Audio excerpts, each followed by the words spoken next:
தங்கள் வீட்டின் முன் நின்ற காரை கண்டு வெளியில் வந்து எட்டி பார்த்த பொன்னி அங்கு தன் மகன் நிற்பதைக் கண்டு தன் வயதை மறந்து ஓடிப்போய் அவனை அணைத்துக் கொண்டார். ஐயா ராசா, எப்படியா இருக்க என கண்கள் கலங்கியபடி அவனை நலம் விசாரிக்க தன் தாயின் எந்தவித எதிர்பார்ப்பும் இன்றைய தூய அன்பில் குற்ற உணர்வு ஆட்கொள்ள எதுவும் பேசாமல் அமைதியாக தலை குனிந்தபடி நின்றான். என்னையா அமைதியா இருக்க? ஆமா, ஏன் உன் முகம் இவ்ளோ சோகமா இருக்கு? என்னாச்சியா என கலக்கமாக கேட்டவரிற்கு பதிலாக இவரின் சம்பாஷணைகளை கேட்டு இதற்கு மேலும் காரினுள் இருப்பது சரியாகாது என கார் கதவை திறந்து கொண்டு பெண்ணவள் இறங்க பொன்னியின் பார்வை அவள் பக்கம் திரும்பியது.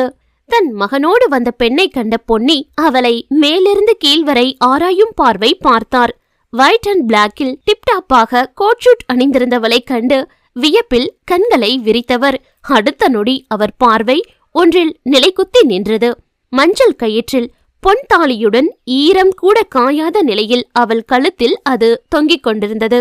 அதைக் கண்டு அதிர்ச்சியாகி நிற்க தன் தாயை வருத்தம் தொய்ந்த குரலோடு ஏறிட்டவன், அம்மா, இவங்க என்னோட பாஸ், இப்ப ஏன் பொண்டாட்டி என தயக்கமாக கூற அவனை நிமிர்ந்து பார்த்த அவனின் மனையாட்டி அவன் நிலை கண்டு இதற்கு காரணமானவரின் மேல் கோபம் கொண்டாள். உச்சி வெயில் மண்டையை பிளக்க தன் மகனா இது என அதிர்ச்சி விலகாத பார்வை பார்த்தவரை பின்னால் இருந்து வந்த குரல் கலைத்தது. அம்மா, அண்ணன் எவ்ளோ நாள் கழிச்சு வந்திருக்கு.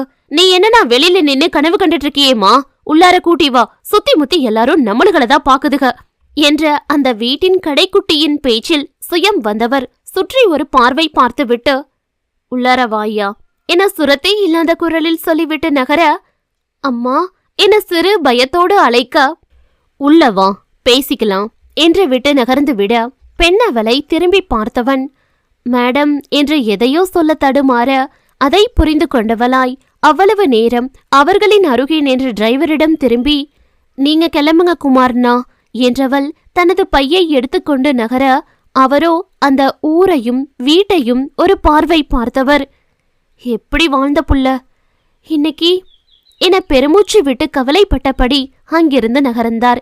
அது மட்டும்தான் அவரால் முடிந்த ஒன்று. கதையின் தலைப்பு பொன்வண்ணம் சூடிய காரிகை. எழுத்தாளர் ஃபஜியா மும்தாஜ். நான் உங்கள் புவனா செல்வம்.